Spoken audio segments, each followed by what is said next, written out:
Your 110 ഒരു call ഉണ്ട്. കോളോ? അതെ, ഇന്റർനാഷണൽ കോൾ. ഇന്റർനാഷണൽ കോളോ? അടക്കമുണ്ടായ വലിയ വോട്ട് ചോർച്ചയാണ്. മന്ത്രിമാരായ വി ശിവൻകുട്ടിയുടെയും GR അനിലിന്റെയും മേയർ ആര്യ രാജേന്ദ്രന്റെയും ബൂത്തിൽ BJP ഒന്നാമതെത്തി.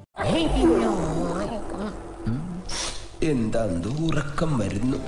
മേയറുടെ സ്വന്തം വാർഡടക്കം ഭൂരിപക്ഷം കോർപ്പറേഷൻ വാർഡുകളിലും BJP ആണ് മുന്നിൽ. ില്ലെന്നറിയിച്ച പന്നിനെ നിർബന്ധിച്ച് കളത്തിലിറക്കിയപ്പോൾ 2ാം സ്ഥാനമെങ്കിലും കിട്ടുമെന്നാണ് ഇടതുപക്ഷം അവകാശപ്പെട്ടത്. ക്രോസ് വോട്ടിംഗില്ലെന്ന് CPM ഉറപ്പ് നൽകി. പക്ഷേ പാർട്ടിക്കാരനല്ലാത്ത ബെന്നറ്റ് എബ്രഹാം 2014 നേടിയ വോട്ട് പോലും CPIയിലെ ഏറ്റവും ജനകീയ നേതാവിന് കിട്ടിയില്ല. ഇപ്പൊ എല്ലാവർക്കും തൃപ്തിയായല്ലോ. വെറുതെ ഉറങ്ങിക്കിടന്നവനെ വിളിച്ചോണത്തി ഇലയിട്ടേച്ച് ചോറില്ലെന്ന് പറഞ്ഞ പോലെ CPM വോട്ടുകൾ ചോർന്നതാണ് അതിന് കാരണമെന്നാണ് കണക്കുകൾ വ്യക്തമാക്കുന്നത്. നഗരത്തിലെ CPMന്റെ മുഖമായ ആര്യ രാജേന്ദ്രന്റെ ബൂത്തിലും പാർട്ടി നാണം കെട്ടു. BJP ഒന്നാമതെത്തി. ഇവിടെ LDF മൂന്നാമതാണ്.